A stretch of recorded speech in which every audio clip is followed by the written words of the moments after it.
Hi everybody, my name is Grace and it's my pleasure to be here with two of our choreographers at the AIMED Summer Dance Festival. This is Natalie Katz and she is an emerging choreography fellow, and we have Sarah Vickery, who is an independent artist. So Natalie, I'm going to talk to you first about being an emerging choreography fellow. Yes.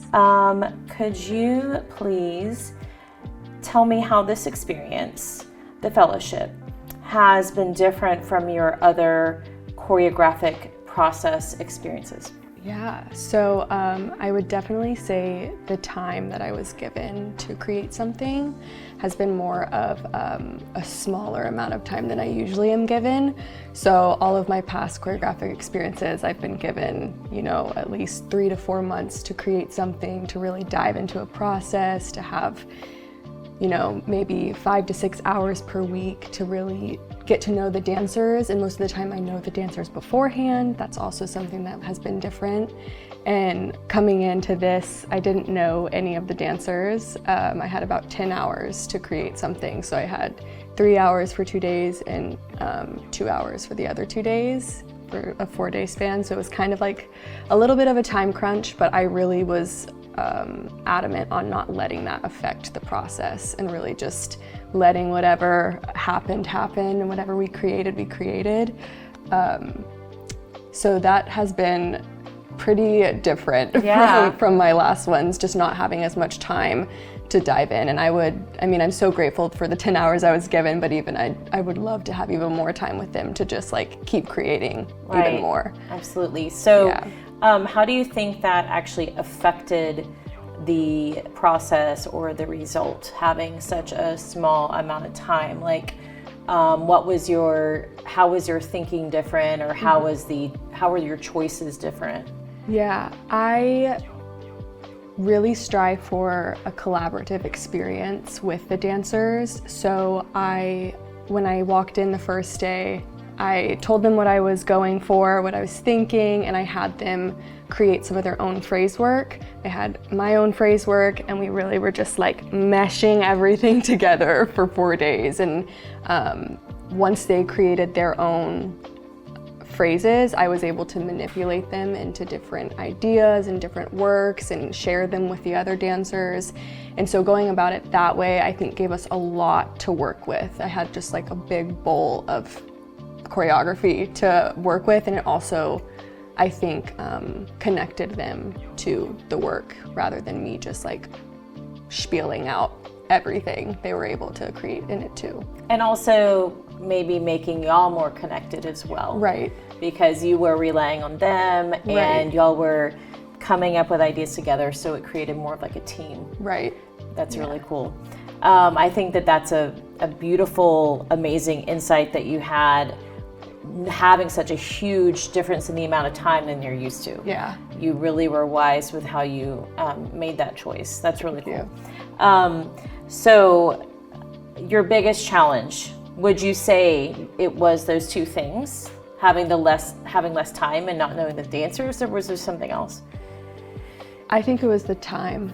Yeah, the dancers, not knowing them, it wasn't my biggest challenge, because I think, especially as artists, the moment we meet somebody, we can connect with them, and we can all work together very quickly. And I think a lot of us have a lot of empathy when we're going in towards a process as dancers and also as choreographers. So that wasn't too much of a challenge. I think it was more exciting. I was I have no idea who these people are. I have no idea how they move. I have no idea how they're going to, what they're going to bring into the room. But the time was kind of That's a big deal. Yeah. Yeah. So what does emerging mean to you? The name, the opportunity you're given, and for yourself? Ooh. That's a good question. Yeah. Good question. I think emerging, I'm still making my voice. I'm still figuring out what I like. I'm still figuring out how I want to present myself in the room with dancers and how I want to present myself when I'm submitting my work. So I am I do think I am still emerging. I mean, I'm out of college. I'm trying to make a name for myself, whatever that means, but it's still in the process of figuring out what I like and what I don't like, what I want to take from things and maybe leave out. But at the same time, I feel like you're always learning, even if you're not like emerging. I'm gonna get old and I'm still gonna be learning. Right. So, yeah. So you're figuring out your voice as a choreographer and what you want to create. Can you just describe that a little bit? Like describe what you found that you like and you don't like in your dances. Sure. So I think finding my voice as a choreographer and also as a dancer, I'm figuring out both still, and performer, and I'm trying to do both at the same time and not just choreograph. But what I'm figuring out, I think, like I was saying earlier, collaboration has always kind of, I've always gone back to it because it's brought me comfort in knowing that the people in the room have a voice as well, and it's not just me coming in telling them what to do and how to be and what to look like. Like they have the space to experiment, and they have the space to like fall and try again and play. Yeah, I really think that being playful in the room brings a lot of different outcomes rather than being like too hard. When we're more playful, we're more open to making connections with the people in the room and then creating things afterwards. Yeah. So in this experience, what has been the biggest surprise for you?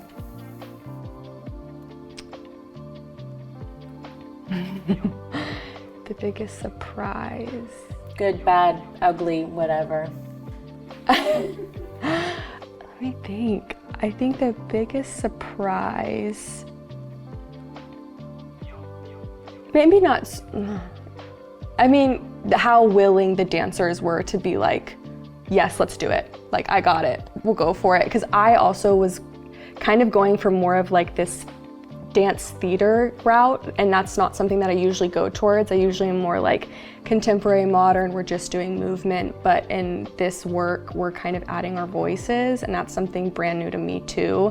And I was very upfront with them, like, I'm trying this at the same time that you're trying this, so we can work together and you can give me feedback, I can give you feedback. It will feel a lot more safe. So that was very surprising that they were like, yeah, let's do it. That's great. So you said it's new to you, giving some kind of a narrative and voice to the story just besides movement. Was that your choice as an artist, or was that part of what you were asked to do in the process, that adding that narrative to it? It was my choice. Okay. Yeah, I was really trying to add voice, like our voices into it. We communicate so much with our bodies, and I just like haven't really had a chance to play around with talking. So was this just like, you're like, ooh, I just want to do this? Did you just have this inspiration or idea for this opportunity to make that choice? I've been playing around with it for like the past year. Okay. Yeah, with my friends, we're always just trying to find new ways to experiment. And then when this came up, I was like, perfect opportunity. Amazing. Yeah. That's awesome. Yeah.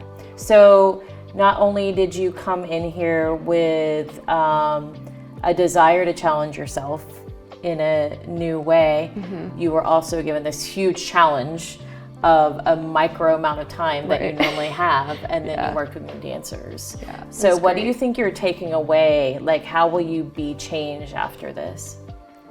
Oh, I feel like I'm going to be taking away so much, so many great things, and also just learning so much about myself and how I plan, how I don't plan. I think sometimes I would walk into rehearsals kind of being like, I've planned things, but I also wanted to play so much that I didn't want to like overly plan to where I was just telling them what to do. And then other times I was going in more on the times that I felt like the pressure of the time crunch, being like, okay, let's do this. I've created it beforehand. So I think I've taken away I mean, I've taken away a lot from the dancers that I've worked with too, and what they've brought in and how willing they were the entire time. And I also learned a lot about what I want to bring into my next choreographic opportunity, and like how I can approach dancers to make them feel safe and open to being a part of the process more. Awesome. So, in conclusion about this for you, Yes. How do you feel about that voice part? Like, how did it turn out? What do you think about that experiment? Yeah, it was so fun. It was so exciting, like hearing them, because I think at first the dancers, like when I was like, okay, talk, like, and they were like, what? Because most of the time I can give a phrase and they're like, all right, got it, I'll go. But when I'm like, okay, can you speak? And at first it's like really jarring to like open your mouth and talk. And then after a while you start getting more comfortable and you're like, okay, this isn't that bad. But the first day I did like a task in the beginning just to get them comfortable, and I had them like all spread out and we were improvising as we were speaking about our day. I think I was like, talk about your day, so they were just moving as they were talking just to get it like going just to get that like activity out, so that after they're like, okay, not as bad as we thought. Nice. Yeah. Very cool. Thank you. Yes, thank you. Sarah, so I had the pleasure of taking your class this morning, a jazz class. Yes, that ma'am. was so cool. So fun. Got my butt kicked by yours and the one before from Lexus. Yay. Will you talk a little bit about when you're doing these community classes? Like, how do you prepare? What do you want people to get out of it? Yeah, absolutely. I think that when I go into a class that's just going to happen once, a master class style community class, I go in with the mindset of meeting them where they're at. I'm not necessarily trying to pull them somewhere I want them to get. I'm coming in and I'm taking these artists in the room, these movers, and I am just there to provide the structure and allow the dancers in the room to navigate that structure. So just going in and reassuring, like, make your own choices, do what you want, move how you want. If this isn't serving you, let's do something else. And so that's how I kind of try to approach it. And then I try to kind of go in with multiple things in my pocket. So today, the first class Lexus, it kicked my butt. And I could tell we were all kind of like, whoa. So I removed the workout portion because I was like, we don't need it. And kind of had us cool down and stretch and breathe for a second. So yeah, I think I go in with multiple avenues that I can jump in and read the room. Cool. So what are you doing now, Sarah? You told us that you work at the zoo, which is amazing. As far as your dance goes, like, how are you implementing it? Where are you choreographing and dancing? Oh, I think everyone should get an artist degree and then go work corporate, because these skills that I have learned through my undergrad and through my master's through dance as an artist have been so widely applicable to my career at the zoo. And I'm just every day astonished by these skill sets that are coming into play that I learned as an artist. Yeah, I think that's just the easy answer. What do you do personally to dance? I do things like this. I go and I teach community classes. I'm still setting works in choreography, submitting to festivals. I'm continuing to make dance films. I'm really interested in dance film right now. So still active in a way that I can engage the dance world how I want. I can pick and choose. I'm not contracted anywhere that I have to sit and stay, because I'm not good at sitting and staying. I'm always moving. So I have my lovely, wonderful full-time zoo, and then I get to have my lovely, wonderful dance at the same time. Okay, you're gonna have to say a little bit more about this dance film. Like, what is that about? So, dance films, so dance on screen is just recording dance and putting it on film. And so this, the concert tonight, the piece is titled Douce Souffrance, and it means, in French, sweet pain. And that film was a mass collaboration with a graduate student in the mass comm department at Sam Houston State. And she was amazing and had this idea. She came in and she was like, I have this idea, this is what I want to do. I was like, great, let's do it. And so I've done dance films where I was the director, the choreographer, the editor, the videographer, and I've done dance films where I was just the dancer or just the choreographer. And so there's something really cool about taking dance and putting it on camera, because how do you keep that feeling of being there? How do you not lose the texture and the dimensionality of dance when it gets transferred on film? And so exploring with that and trying hard to develop my skill and feeling like you're there still experiencing it is what's really intriguing me right now within dance film. And there's just some really cool things you can do. I could film underwater. I could, it's a lot harder to dance underwater on stage or live than it is on film. Right. So that's my excitement in it right now. Awesome. Well, on that note, since you mentioned your number for tonight, will you please give us some idea of your inspiration and your process of getting to that point of completion and what you would like the viewer to keep in mind? Yeah, so a lot of my works, film or not film, they're very, I give enough that you can latch onto something. You have a feeling, you have an exploration journey you can go on, but I don't like to tell you exactly what to feel. I like to leave it very open.